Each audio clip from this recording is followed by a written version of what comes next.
So my dear student, today we are going to solve question number 3 of exercise 3.7, right? So this is a question of linear equation in two variable. और बेटा इसमें सबसे important चीज़ है कि हम लोग question को पहले समझेंगे, then we will make equation, then we will solve this equation to find out what is required. तो चलिए आइए क्वेश्चन को पहले समझते हैं. A train covered a certain distance at a uniform speed. Speed is uniform, right? जो cover किया है, लेकिन उसमें कुछ कंडीशन दे रहा है. If the train would have been 10 kilometre per hour faster, it would have taken 2 hour less than the schedule time. अगर 10 किलोमीटर पर आवर के स्पीड से और तेज गया होता तो 2 घंटे कम लगा होता. मतलब जो भी टाइम लगा हो उसमें 2 आवर्स जो है और कम लगा होता. And if the train was slower by 10 kilometre per hour, it would have taken 3 hours more than the scheduled time. अगर 10 किलोमीटर प्रति घंटा पर आवर के स्पीड से और स्लो होके गया होता एक्चुअल स्पीड से, तो 3 घंटा और ज्यादा लगा होता. Find the distance covered bye the train. तो हमें distance covered bye the train find out करना है. अब देखिए, इक्वेशन बनाते वक्त हमें यह ध्यान रखना है कि किस चीज से इसको कोरिलेट किया गया है.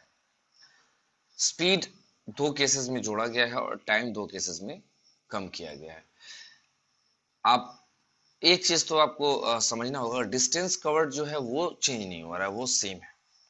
ठीक है, और इसको हम कई तरीके से सॉल्व कर सकते हैं. चलिए हम first way of doing it, जो बहुत आसान है, बहुत आसानी से इसको किया जा सकता है.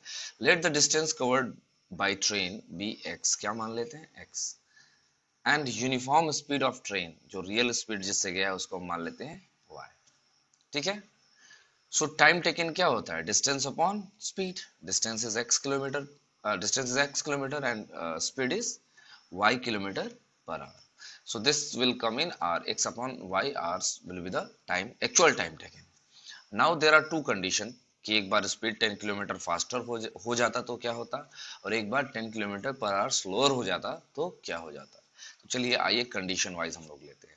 पहले कंडीशन में इक्वेशन कैसे बनेगा? Let the condition 1. What will be the equation? कह रहा है कि 10 किलोमीटर अगर फास्टर हो जाता है स्पीड तो टाइम ज्यादा लगता है. तो टाइम हमें पता है, और टाइम इज इक्वल टू क्या होता है? Distance upon speed. तो डिस्टेंस तो चेंज नहीं हो रहा है, distance will remain x only. And speed को हम कर लेते हैं 10 किलोमीटर पर आवर से faster. Then what was the time taken by the train? it will get increased by, sorry, it would reduce by 2 hour, क्योंकि speed तेज होगा तो time कम लगेगा. so this will become our base for first equation. चलिए इसको हम लोग थोड़ा derive कर लेते हैं.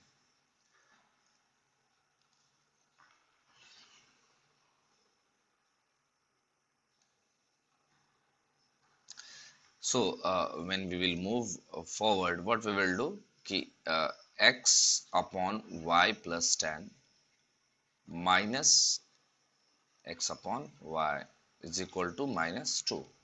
Hope you are clear. मैंने इसको यहां लेके चला है. Now next point is taking x as a common from both these terms, what will be remaining? 1 upon y plus 10 minus 1 upon y is equal to minus 2, right? Now our third equation based on the above one, LCM ले लेते हैं इसका. तो ये हो जाएगा x y minus in bracket y plus 10 upon y plus 10 is equal to minus 2, right? अब अगला स्टेप जो हमारा होगा, इसको थोड़ा और सॉल्व कर लेते हैं. जब बॉक्स को ओपन करेंगे तो y minus 10 upon y square plus 10y is equal to minus 2. अब आपको साफ दिख रहा होगा plus y minus y cancel out हो गया, ठीक है। तो अब क्या बचा, x under bracket minus 10 upon y square plus 10y, ठीक है, is equal to -2।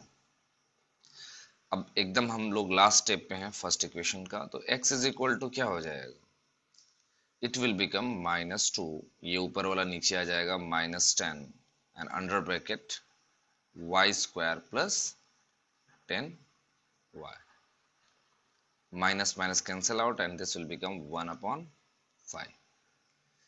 So our first equation for solving this question will become x upon 1/5 y square plus 10y. This will become our first equation. Now let's move to condition number 2, right? Condition number 2 based on the question. चलिए हम लोग question को एक बार फिर से देखते हैं। Question में बेटा क्या दिया हुआ है, and if this one here you can see, and if the train was slower by 10 kilometre per our, मतलब जो स्पीड है इसमें से हम -10 किलोमीटर कर देते हैं per hour, it would have taken 3 hour more, मतलब ये जो टाइम है इसमें हो जाएगा +3। तो चलिए कंडीशन नंबर 2 को हम लोग सेटिस्फाई करते हैं। डिस्टेंस अपॉन स्पीड जो है, स्पीड को हम लोग स्लोअर कर देते हैं, -10 कर देते हैं, then what will be the time, x upon y +3 हो जाएगा ये, ठीक है। सो फिर से इसको हम लोग सॉल्व कर लेते हैं, x upon y -10 minus x upon y is equal to 3। You can further just like last step हम लोग फिर से एलसीएम ले लेते हैं, तो एलसीएम क्या हो जाएगा यहाँ पे, पहले कॉमन ले लेते हैं x को, then we will remain with 1/y -10 minus 1/y is equal to 3। फिर यहाँ पे हम लोग एलसीएम ले लेंगे तो क्या हो जाएगा, y -10 and here it will become only y and there minus under bracket y -10 is equal to 3, ठीक है। Now further we will open the box inside this, so it will become y minus y plus 10 upon y square minus 10y is equal to 3. Cancel out, you can see this, then it will become x under bracket 10 upon y square minus 10y is equal to 3. We are on the verge of completing the second equation, so x will become equal to ऊपर हमारा actually में x नहीं है यहाँ पे, ऊपर हमारा 10 है यहाँ पे, so this is 10, so it will become 3/10, ठीक है, और ये ऊपर क्रॉस मल्टीप्लाई होके चला जाएगा, y स्क्वायर माइनस 10y, ठीक है। अब फ्रॉम इक्वेशन 1 एंड 2 दोनों का LHS क्या है, x है, इसको भी देख सकते हैं और इसको भी हम देख सकते हैं। तो क्या हम इसको फर्दर सॉल्व कर सकते हैं लिख करके, फ्रॉम, चलिए थोड़ा सा हम लोग कलर चेंज कर लेते हैं इसको, from equation 1 and 2 first and second, can I write 1/5 y square plus 10y is equal to 3/10 y square minus 10y, ठीक है, लिख सकता हूँ इसको, and we can directly cut this one by 2 times and cross multiply this, so it will become 2y square plus 20y is equal to 3y square minus 30y. Is it clear? ये हर step को ज़रा समझते रहिएगा बच्चों का. This is a one way communication. What ever I am telling, may be you missed even a single point that you can not ask also. तो ध्यान से देखिएगा, ये 5 अगर उस तरफ जाता तो ऊपर जाता तो 10 से डिवाइड हो गया 2 टाइम्स में, और ये 2 फिर क्रॉस मल्टीप्लाई होगा तो इन दोनों में होगा 2y² एंड देन 20y, और 3 का मल्टीप्लाई होगा y में 3y² माइनस 30y. अब एक तरफ कर लेते हैं, 2y² को उस तरफ लेके जाएंगे तो माइनस हो जाएगा, और लेके चलते हैं सबको उस तरफ RHS की तरफ लेके चलते हैं, इस तरफ 0, 3y² minus 2y² minus 30y minus 20y. So it will become y² minus 50y is equal to 0. So I can write like this also, y² minus 50y is equal to 0. Furthermore, what I will do, I will take y as a common, then it will become y minus 50 is equal to 0. Last उसमें पढ़े थे आप factorisation में, y is equal to 0 और y is equal to 50. So 0 तो होगा नहीं, है ना. 0 तो we will not take it 0, we will take y is equal to 50. ठीक है ना.